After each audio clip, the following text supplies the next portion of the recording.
few people perceive the ridiculous element in the frequent complaints about the wickedness of human nature. Human beings are ungrateful, false, untrustworthy, and so forth. Yes, but we are all human. We ought therefore, logically speaking, complain, we human beings are ungrateful, we are false, we are untrustworthy. But naturally this requires a measure of self-knowledge that is seldom to be found in those bearing the vesture of humanity. Let us make a modest beginning. Let us try to look truth in the face. Let us not put ourselves on a pinnacle above the others till we know how high or low we ourselves stand. We like to deceive ourselves, and above all not to see our faults. That is the most prevalent of all weaknesses. We look upon ourselves not only as cleverer, but also as better than all others. We forget our faults so easily and divide them by 100, whereas our virtues are ever present to our mind and multiplied by 1,000. To himself, everybody is not only the first, but also the wisest and the best of mortals.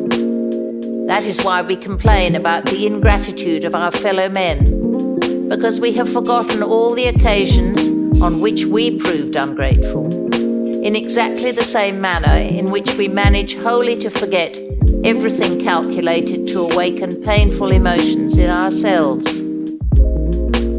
The complaint about man's ingratitude is as old as the history of man himself. The Bible, ancient legends, the folk songs, and the proverbs of all nations, ancient and modern, bewail man's ingratitude. It is the touch of nature that makes the whole world kin. A trait that is so widely distributed, investing the egoist with the glory of supreme worldly wisdom and branding the altruist as half a fool, must be founded deep in the souls of men. It must be an integral part of the circumstances conditioning the life of the individual. It must send its roots down into the unconscious, where the brutal instincts of primal man consort with humanity's ripened instincts. But if ingratitude is a genuinely, psychologically, established fact, then we must be able to determine the dark forces that have it in them to suppress the elementary feeling of gratitude. For even to the most casual observation, it is apparent that the first emotion with which we react to a kindness is a warm feeling of recognition, gratitude. So thoroughly are we permeated by it that it seems impossible ever to withhold this gratitude from our benefactor, let alone repay him with ingratitude. The first reaction with which the human soul requites a kind deed is a firm purpose ever to be grateful therefor. But purpose, the slave to memory, is only the puffed sail that drives the boat until the force of the storm and the weakness of the rudder compel a different course. So too, the intent to prove grateful is driven about fitfully by the winds of life. Of course, not at once. It requires the lapse of a certain latency period ere gratitude is converted to ingratitude. In the beginning, the feeling of gratitude reigns supreme. Slowly, it grows fainter and fainter, is inaudible for a time, then on suitable occasions is heard again, but ever more faintly. After a while, quite unawares, ingratitude has taken its place. All those pleasurable emotions that have accompanied gratitude have been transformed into their opposites: love into hatred, attraction into aversion, interest into indifference, praise into censure, and friendship into hostility. How does this come about? Where lie the sources of these hidden streams that drive the wheels of our emotions? We pointed out at the very beginning that everybody regards himself as the wisest, the best, and the most capable of men. Our weaknesses we acknowledge very reluctantly. A losing chess player is sure to say in 99 out of 100 instances, "I did not play this game well." The opponent's superiority is always denied. Defeat is attributed to a momentary relaxation of the psychic tension, to carelessness, to some accident, etc. And if an individual is compelled to admit another's superiority, he will do so only with reference to some one point. He will always make reservations, leaving himself some sphere of activity in which he is king. That constitutes a man's secret pride, the sphere in which he thinks he excels all others. This self-consciousness, this exaggerated apperception of the ego, is a natural basis of life, a protective device of the soul which makes life bearable, which makes it easier to bear our fardels and endure the pricks of destiny, and which compensates us for the world's inadequate recognition of us and for the failure of our efforts, which must inevitably come short of our intentions. The paranoid delusion of the normal human being, as Philip Frey aptly named it, is really the individual's fixed idea, which proves him to be, in a certain sense, pathologic and justifies the opinion that the whole world is a great madhouse. This exaggerated self-consciousness manifests itself with pathological intensity, especially in these times. The smaller the individual's share in the real affairs of the world is, the more must his fantasy achieve so as to magnify this function and have it appear as something of vital importance. In those cases in which individuality is crushed, a hypertrophied delusion of greatness is developed. Everyone thinks himself important. Everyone is indispensable. Everyone thinks himself an important power in the play and interplay of forces. Our era has created the type of the self-made man. Everyone is willing to be indebted only to himself, his qualifications, his power of endurance, his energy, his individual efforts for his achievements. By his own efforts, so runs the much abused phrase, does each one want to get to the top. All want it, but how few really make it come true. Who can know today what is his own and what another's? Who knows how much he had to take before he was able to give anything? But no one wants to stop for an accounting. Each one wants to owe everything to himself. Something of this is in every one of us, and this brings us to the deepest root of ingratitude. The feeling of being indebted to another clashes with our self-confidence. The unpleasant truth contrasts sharply with the normal's deep-rooted delusions of greatness. In this conflict of emotions, there is only an either or. Either, once for all, to renounce this exaggerated self-consciousness, or to forget the occasion for gratitude, to repress this painful memory, to let the ulcerous wound on the proud body of the ego heal to a scar. The exceptions that prove the rule in this matter, too, we shall consider later. The first road that assures us eternal gratitude is chosen only by those who, by the bludgeonings of fate, have been wholly stunned, who are life-weary, feel themselves goaded to death, the wholly crushed. These unfortunates no longer need the play of their hidden psychic forces. The need of the body has strangled the cry of the soul. These are grateful from conviction, grateful from necessity. Their dreams are veritable orgies of benefactions. For them, the benefactor is the deliverer from bodily torment. They see dead souls, whom everyone who so desires may purchase. But one who has not forever renounced the fulfillment of his inmost longings will rarely be capable of gratitude. His ego resents being indebted to anyone but himself.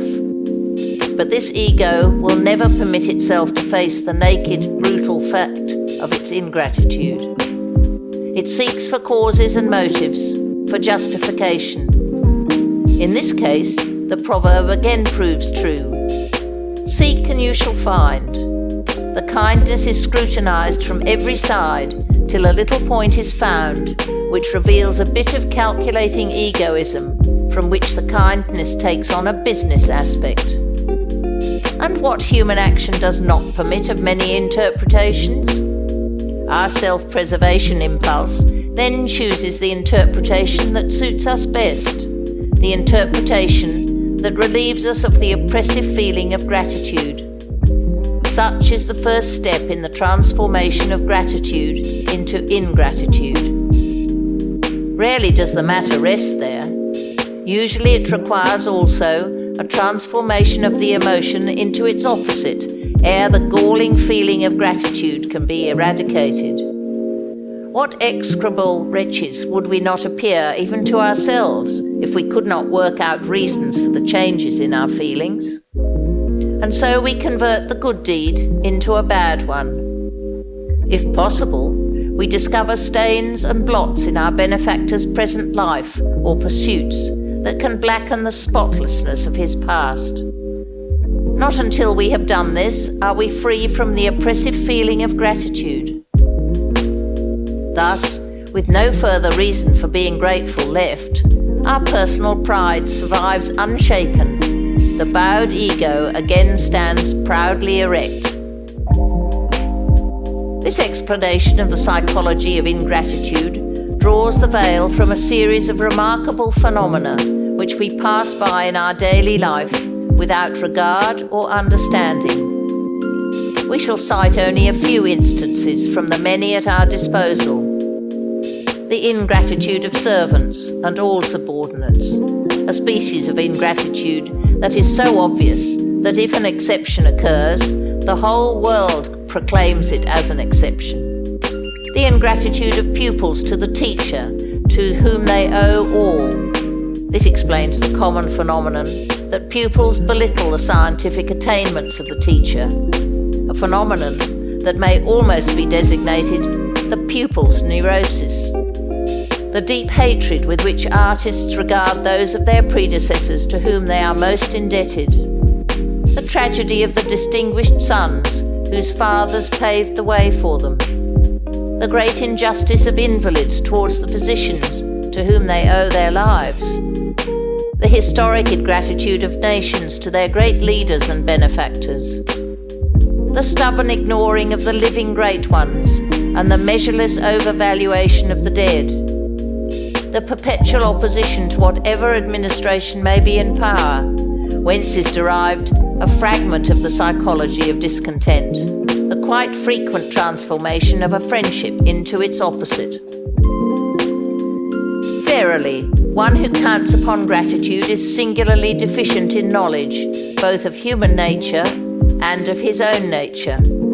In this connection, we must consider also the fact that owing to an excessive overvaluation of the performance of our most obvious duties, we demand gratitude, even when there is no reason for expecting it. I refer to only one example. Is there not an obvious obligation on parents to provide to the best of their ability for the child that they have brought into the world? Notwithstanding this, we daily preach to our children, "You must be grateful to us for all that we do for you, for your food, your clothes, your education." And is it not a fact that this insistence upon the duty of children to be grateful begets the opposite, ingratitude? Should we not rather strive to hold our children with only one bond, love? Let us be just and also admit that really grateful human beings are to be found, persons whom life has not wearied and who lose none of their dignity, though they are grateful. These are the spiritually preeminent individuals who have forced themselves to the recognition of the fact that no one is an independent unit, that our valuation of ourselves is false. Individuals who have succeeded by the aid of psychoanalytical self-knowledge, to reduce the normal person's delusional greatness to the moderation warranted by reality. Such persons are grateful because their valuation of themselves is fed by other springs. The knowledge of the frailties of humanity in general compensates them for the failing of the human in the individual. The greatest number of grateful persons will be found in the ranks of the geniuses, whereas talented persons are generally addicted to ingratitude. Genius can easily be grateful inasmuch as the frank recognition of one's weaknesses and the secret knowledge of one's achievements do not permit the suppression of the greatness of others. One who has so much to give need not be ashamed to have accepted something, and more especially as he knows with certainty that in life everyone must accept. Truly great men are notably modest. Modesty is the knowledge of one's own shortcomings. Vanity, the overvaluation of one's endowments. Gratitude is the modesty of the great. Ingratitude, the vanity of the small. Only those are grateful who really have no occasion for being so. A genuine benefactor finds his thanks in good works. In dealing with this theme, one must think of Vischer's verses. If poison and gall make the world bitter, and your heart you would preserve, do deeds of kindness, and you will learn that doing good rejoices.